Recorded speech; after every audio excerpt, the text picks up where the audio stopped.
Astral projection is a phenomenon in which a person's consciousness separates from their physical body and travels into what is believed to be a separate astral plane or dimension. It is an ancient practice that has been reported and studied for centuries across various cultures and spiritual traditions. One who mastered this technique was the famous psychologist, Carl Jung. Jung writes about his experiences with astral projection in the enigmatic Red Book. Why should Jung's experiences with astral projection be considered credible? Because the insights he gained laid the groundwork for modern psychology. If Jung's findings did not resonate with truth, his impactful contributions to the field would be non-existent. In the final chapter of the Red Book, The Magician, Jung attained such mastery over the technique that he ventures to send his consciousness to the depths of hell. Jung writes this: "I have united with the serpent of the beyond, I have accepted everything beyond into myself. From this I have built my beginning. When this work was completed, I was pleased, and I felt curious to know what might still lie in my beyond. So, I approached my serpent and asked her whether she would not like to creep over to bring me news of what was happening in the beyond, but the serpent was weary and said that she had no liking for this. I don't want to force anything, but perhaps, who knows?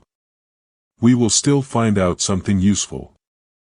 For a while the serpent hesitated, then she disappeared into the depths. Soon I heard her voice. "I believe that I have reached hell. There is a hanged man here.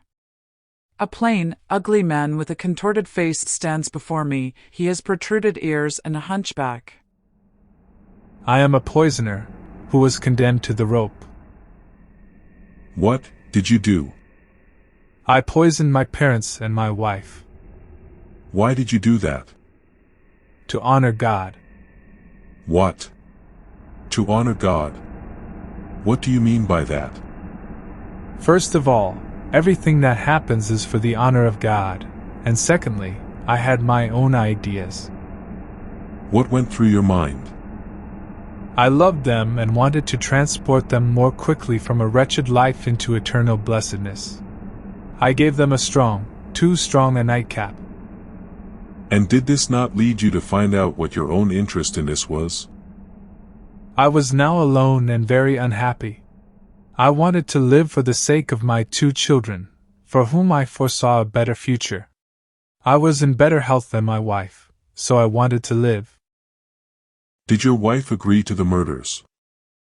"No, she certainly would have consented, but she knew nothing of my intentions. Unfortunately, the murder was discovered, and I was condemned to death."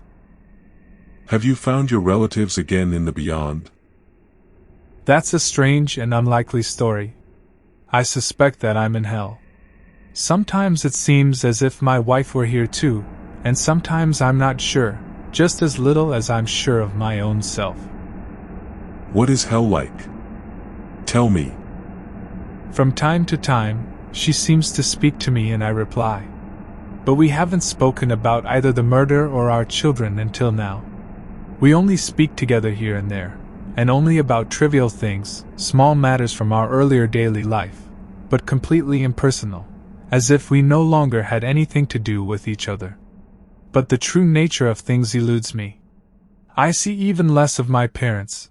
I believe that I have yet to meet my mother. My father was here once, and said something about his tobacco pipe, which he had lost somewhere." "But how do you pass your time?" "I believe that there is no time with us, so there is none to spend. Nothing at all happens." "Isn't that extremely boring?" "Boring? I've never thought about it like that. Perhaps, but there's nothing interesting. In actual fact, it's pretty much all the same." "Doesn't the devil ever torment you?" "The devil? I've seen nothing of him." "You come from the beyond and yet you have nothing to report. I find that hard to believe." "When I still had a body, I often thought that surely it would be interesting to speak to one of the dead. But now the prospect means nothing much to me. As I said, Everything here is impersonal and purely matter of fact. As far as I know, that's what they say. That is bleak. I assume that you are in the deepest hell. I don't care. I guess I can go now, can I? Farewell. Suddenly he vanished. But I turned to the serpent and said, "What should this boring guest from the beyond mean?" I met him over there, stumbling around restlessly like so many others. I chose him as the next best. He strikes me as a good example. But is the beyond so colorless? It seems so. There is nothing but motion when I make my way over there. Everything merely surges back and forth in a shadowy way. There is nothing personal whatsoever. What is it, then, with this damned personal quality? Satan recently made a strong impression on me, as if he were the quintessence of the personal. Of course he would, since he is the eternal adversary, and because you can never reconcile personal life with absolute life. Can't one unite these opposites? They are not opposites, but simply differences. Just as little as you make the day the opposite of the year, or the bushel the opposite of the cubit. That's enlightening, but somewhat boring. As always, when one speaks of the beyond, it goes on withering away, particularly since we have balanced the opposites and married. I believe the dead will soon become extinct. While this vision may appear purposeless, Jung would not have included it in the book without significance. The clue lies within the hanged man's final utterance, "I don't care." Care is the feminine life force that propels existence and consciousness. Without it, individuals become emotionally lifeless, and this explains why their consciousness becomes ensnared in hellish realms. Furthermore, we can deduce that a similar destiny befell the protagonist's father. As evidenced by his remark regarding the tobacco pipe, his father too was ensnared in egoic care, a state of consciousness that resides at a lower level and contributes to his entrapment in the infernal depths. What truly matters to you?